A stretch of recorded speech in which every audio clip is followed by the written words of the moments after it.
ولا يكونوا كالذين أوتوا الكتاب من قبل فطال عليهم الأمد فقست قلوبهم وكثير منهم فاسقون.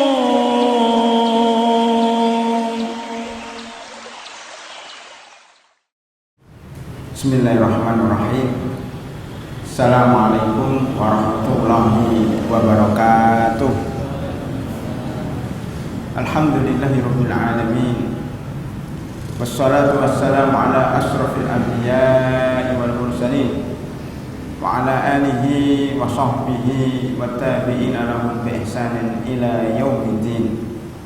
Ya ayyuhalladzina amanu taqullaha haqqa tuqatih wa la tamutunna illa wa antum muslimun. Summa amma ba'd.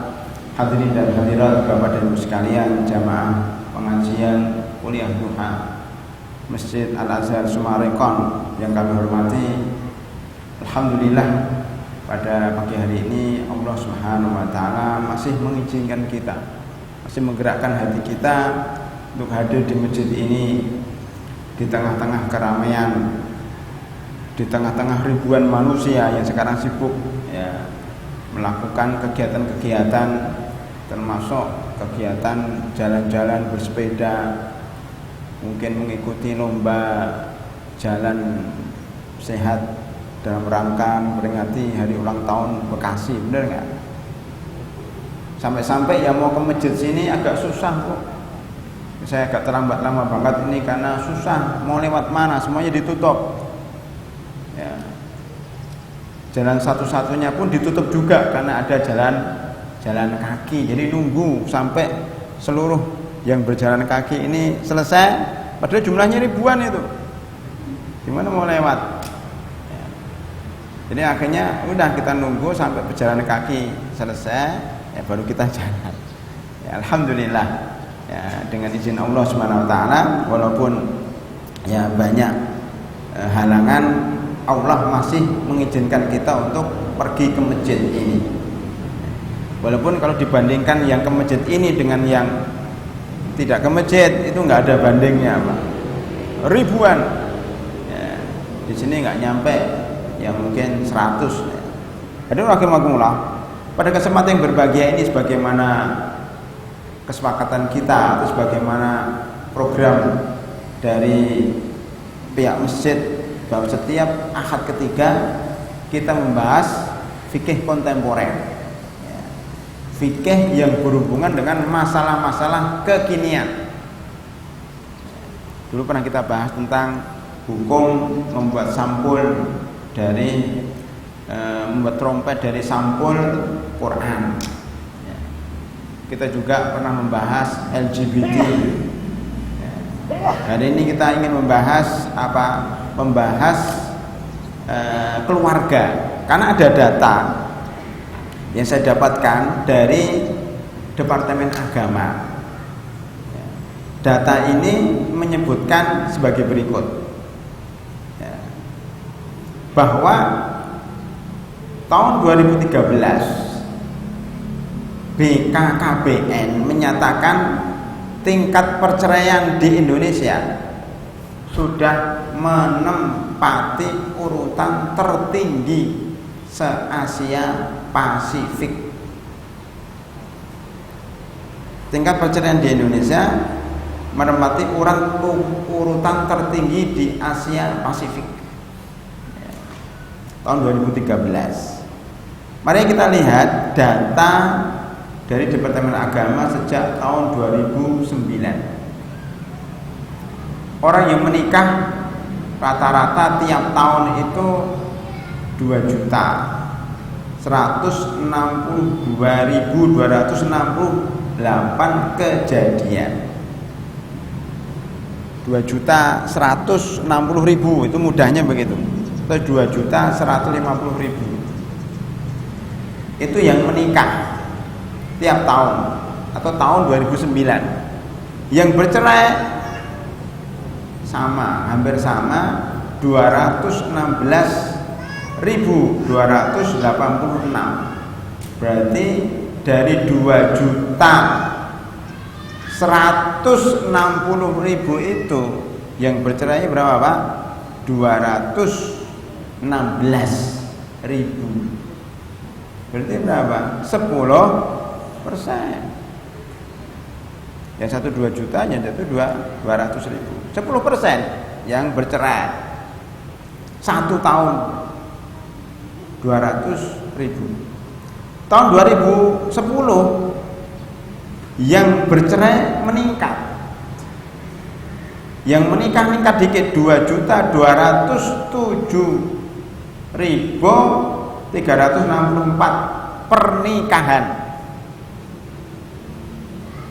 Yang bercerai tadinya 216 menjadi 285.184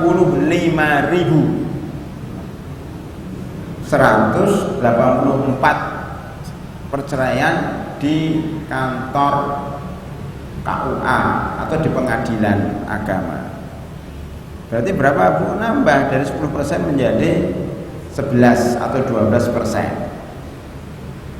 Tahun 2011 yang menikah naik dikit 2.319.821 atau dibulatkan 2.320.000 kalau dibulatkan. Yang bercerai nambah menjadi 258.116, turun dikit. Yang bercerai turun dikit.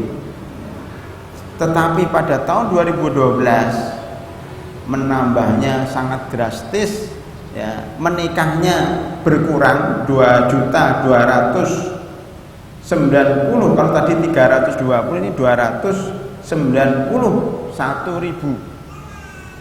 Yang cerai 372.000. Itu sudah 300. Tadi 258 menjadi 372.000. Sudah berapa persen itu Bu? Sekitar 15%. Walaupun tahun 2013 menurun, tetapi masih di atas angka 300-an. Yang menikah 2.218.130, yang cerai 324.527, totalnya 14% dari menikah. Sekarang kalau kita kalkulasi Bu, ya, dari 2.218.130 itu yang bercerai adalah 324.527. Berarti setahun berapa Pak?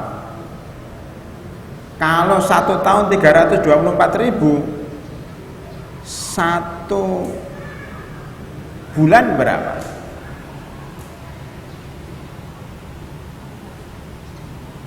324.527. 1 tahun berapa hari? 356 hari.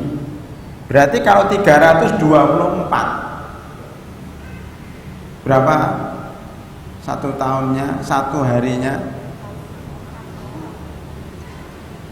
1 hari 1. 1 hari 1. 324.000. Kan 356 itu 1 tahun. Kalau 1.000 berarti 1 Bu ditambah 1.000 berarti berapa? 1.000. Sehari itu kejadian perceraian di Indonesia 1.000, bukan 1, 1.000. Nah, 1.000 perceraian. 1 jam berapa? 1 jam berapa? 1 hari berapa jam? Bagi 24 berapa? 1.000 bagi 24 berapa? 40. Ya kira 40. Jadi 1 jam itu orang bercerai 40 kejadian.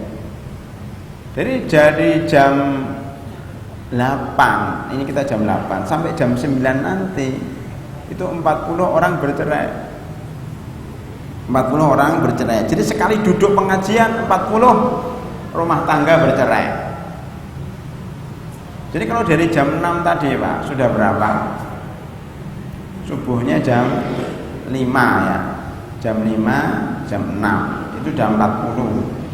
Jam 7 80, jam 8 120. Jadi sampai sekarang habis subuh tadi sudah orang bercerai sudah 120 orang. Nanti sampai zuhur jam 12 itu sudah 500 orang. Sampai matahari tenggelam itu 1000 orang yang bercerai di negara Indonesia. Itu tahun berapa Bu? Tahun 2013. Cenderung kalau tahun 2016 meningkat. Itu data dari Kementerian Agama Pak ya. Itu perceraian di depan pengadilan. Padahal yang bercerai di luar pengadilan, wah itu banyak, mungkin lebih banyak. Barusan aja kita dapat ya pertanyaan dari seorang ibu-ibu ngirim email ke saya kemarin, panjang suratnya ya, intinya mau bercerai.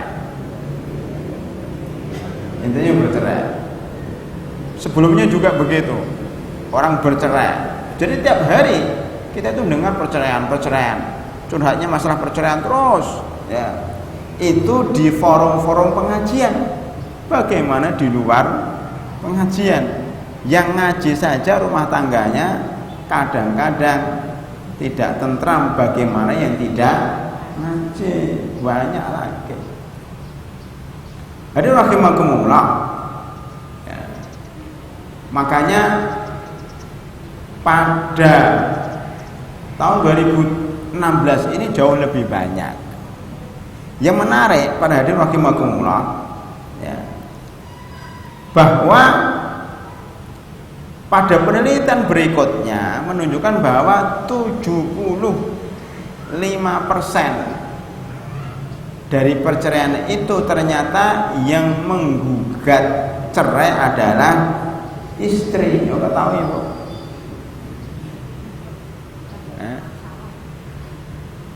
Itu kemarin juga ada teman itu pas ngaji istrinya sedang mendaftarkan gugatan untuk suami yang ngaji itu ya. Jadi hampir ya perceraian itu karena istri tidak puas dengan suami. Itu berarti yang salah siapa Pak? Istri atau suami? Kenapa suami gugat cerai istri kok? Suaminya nyaman-nyaman saja dengan istri itu, bahkan dia tidak mau ceraikan,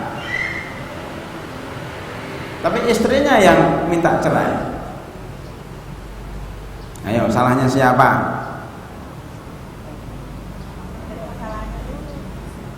Gimana Bu? Kenapa salah suami?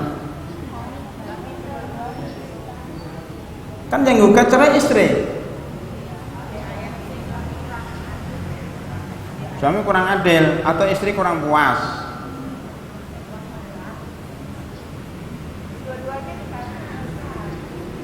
Data menunjukkan bahwa 75% yang menggugat cerai istri. Suaminya nggak mau cerai tapi istrinya kepengen cerai. Berarti istri itu nggak sabaran. Istri nggak sabaran, suaminya sabar, istri nggak sabar, udah nggak kuat lagi ini, maka dia gugat cerai. Secara psikologi memang gitu kok ya, udah nggak betah lagi dengan suami. Ada kasus pada zaman Nabi Muhammad SAW, ada kasus namanya sahabat itu Sabit bin Qais. Siapa Bu? Thabit bin Qais itu laki-lakinya itu digugat cerai oleh istrinya. Sejak zaman Nabi pun yang gugat cerai adalah istri. Dia datang kepada Nabi Muhammad SAW. Waktu itu beliau sebagai hakim, ya istilahnya Rasulullah ini merangkap sebagai hakim, penguasa dan hakim. Maka datanglah istri itu, ya Rasulullah, suami saya sebenarnya baik. Suami saya sebenarnya baik. Ya. Saya tidak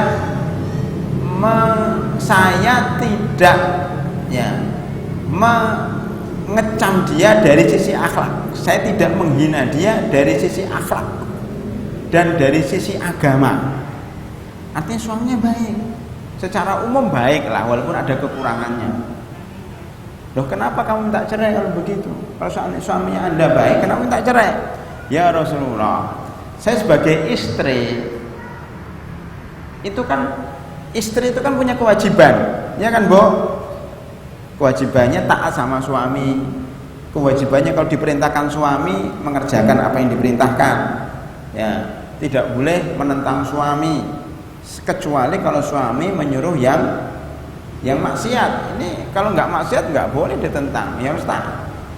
Dan dia harus melayani suaminya. Jika suaminya memanggil dia, mungkin membantu dia dalam keperluan rumah tangga, menyetrika baju dia, mencuci, menyiapkan makanan. Ya. Apa yang terjadi pada hadirin rahimakumullah? Ya. Istrinya ini mengatakan, wahai Rasulullah, saya takut mengkafiri nikmat suami. Itu alasannya. Saya takut mengkafiri nikmat suami. Saya takut tidak bisa berbuat baik kepada suami. Saya takut tidak bisa mengerjakan kewajiban sebagai istri. Daripada saya berdosa, mendingan saya minta cerai. Jadi alasannya apa, Bu? Daripada saya berdosa. Suami istri kok tidak akur, istri kok nggak cinta sama suami, itu kan berdosa. Maksudnya tidak cinta itu ya tidak cinta dan tidak bisa melakukan kewajiban sebagai istri, maka dia minta cerai. Maka Rasulullah mengatakan, apakah kamu mau mengembalikan mahar?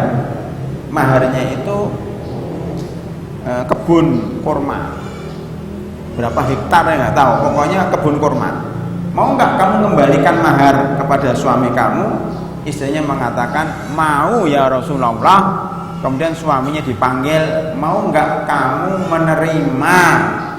Mau nggak kamu menerima mahar ini? Menerima lagi mahar dari istri kamu? Sabit mengatakan saya mau menerimanya. Maka kemudian diterimalah mahar itu. Kemudian jatuhlah cerai atau diceraikan oleh Rasulullah SAW. Ini salah satu syarat menggugat cerai itu apa, Bu?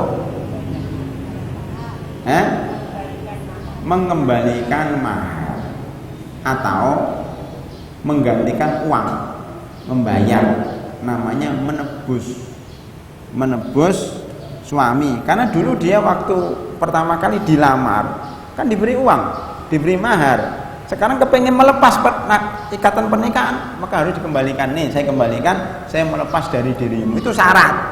Jadi kalau ini tidak ada atau suami tidak terima, berarti tidak jatuh gugatan cerai. Itu, Bu, ya. Jadi itu syarat daripada gugatan cerai. Hadirin rahimakumullah. Kemudian data itu terus kita telusuri, data itu ternyata didapatkan kenyataan pada data berikutnya, penyebab utama perceraian itu adalah masalah perekonomian. Masalah apa, Bu? Perekonomian, masalah finansial. Loh, berarti apa, Bu? Istri gugat cerai itu karena mungkin istrinya kurang nyaman dengan suami karena gaji suami dikit. Benar nggak? Kepengen ini, nggak ada uang. Kepengen jalan-jalan ke mall, nggak ada uang. Kepengen beli motor, nggak ada uang. Kepengen beli makanan, nggak ada uang. Jadi hidupnya serba tidak enak karena tidak bisa beli apa-apa. Maka dia, saya nggak kuat hidup kayak gini, saya juga cerai. Nah, jadi kadang-kadang karena istri tidak puas dengan gaji suami. Gaji suami itu tapi katanya relatif. Ini relatif. Ada suami yang sudah memberikan uangnya secara standar, dia memberikan uang standar. Maunya kalau dia gajinya 5 juta diberikan sama istrinya, tapi bagi istrinya nggak cukup. 10 juta nggak cukup juga. Nah ini Pak, kenapa seperti itu? Karena istri sudah terpengaruh dengan sinetron. Terpengaruh dengan apa, Bu? Sinetron, karena suka lihat sinetron. Bener nggak? Jadi sinetron itu menyebabkan perceraian. Bener nggak? Bener. Bahkan bukannya sinetron, WhatsApp itu bisa menyebabkan perceraian. Ya. Karena istrinya sibuk aja WhatsApp, suaminya datang masih WhatsAppan, ya, masih Facebookan. Jadi suaminya masuk rumah dicuekin. Ketika jalan bersama keluar kota nggak diajak ngobrol itu, masing-masing sibuk dengan WhatsAppnya masing-masing. Jadi ini telah merubah pola hidup manusia. Ya HP, ya teknologi ini sudah merubah kebiasaan manusia yang tadinya akrab, yang tadinya banyak bicara, akhirnya sibuk masing-masing dengan alat komunikasinya. Bahkan sampai suami istri terjadi ketegangan dan kerengganan ya, dalam hubungan gara-gara sibuk dengan HP. Nah, itu terjadi, Bu. Cerai gara-gara istrinya terlalu sibuk ya, atau suaminya terlalu sibuk ya, dengan HP-nya masing-masing. Jadi disimpulkan bahwa sebagian perceraian itu akibat istri terpengaruh dengan mass media, terus dengan kehidupan banyak mall-mall ini, mall sana mall ini Bekasi itu. Kita kalau keluar tol Bekasi Barat tidak dilihat kecuali mall-mall. Yang mall kemarin nggak cukup, bangun mall lagi, dan semuanya penuh dengan siapa? Dengan ibu-ibu. Benar nggak? Iya, bapak-bapak ada, tapi ngantar saja sebenarnya. Cuma ngantar, ya ngantar ibu-ibu. Jadi akhirnya ke mall semuanya. Ya. Ke mall itu ngapain, Bu? Mesti beli. Kalau nggak beli ya belanja, ya apa namanya, keluar uang. Tidak ada ke mall kok dapat uang, nggak ada. Pasti keluar uang. Lah uangnya butuh banyak. Lah suami nggak punya. Ini kejadian yang baru kemarin ngirim surat itu, penyebabnya salah satunya itu suaminya nggak punya uang. Kalau ini suaminya utangnya sampai 70 juta ya, dan nggak bisa bayar ya, kemudian dia akhirnya nggak bisa bekerja karena harus bayar utang itu ya, akhirnya istrinya nggak puas, akhirnya pergi dari situ. Kejadian sebelumnya juga begitu, suaminya tidak bisa menyediakan rumah untuk istrinya karena ngontrak terus, dia bosan ngontrak, harus punya rumah. Karena rumahnya nggak terwujud, minta cerai. Jadi kehidupan hedonisme inilah yang kadang-kadang mempengaruhi pikiran seorang perempuan sehingga dia kepengin hidup yang lebih daripada biasanya. Gaya hidup ini yang kadang-kadang mempengaruhi pikiran orang sehingga dia minta cerai. Apalagi kalau dia sudah kenal dengan laki-laki lain yang lebih kaya, lebih muda dan lebih ganteng. Maka penelitian berikutnya ternyata ada pihak ketiga yang mengganggu keharmonisan keluarga. Ini penyebabnya. Kedua, ternyata penyebabnya adalah selingkuh. Ya, apa Bu? Penyebabnya adalah selingkuh. Selingkuh ini yang paling banyak melakukannya adalah istri atau laki-laki? Pak, yang banyak selingkuh itu istri atau suami? Suami. Ya, 70% itu yang selingkuh itu adalah suami. Istri jarang selingkuh. Istri itu selingkuh kalau suaminya selingkuh, balas dendam. Ya. Tapi ada juga istri yang selingkuh. Ya. Jadi ada juga istri yang selingkuh. Kenapa selingkuh, Pak? Karena tidak puas dengan istri. Istri gitu-gitu aja monoton. Ya. Jadi istrinya itu ya gitu-gitu aja. Ada suami ya dia pakaian seadanya. Nyambut suami dalam keadaan belum mandi. Nyambut suami dalam keadaan masih bau brambang dan bawang.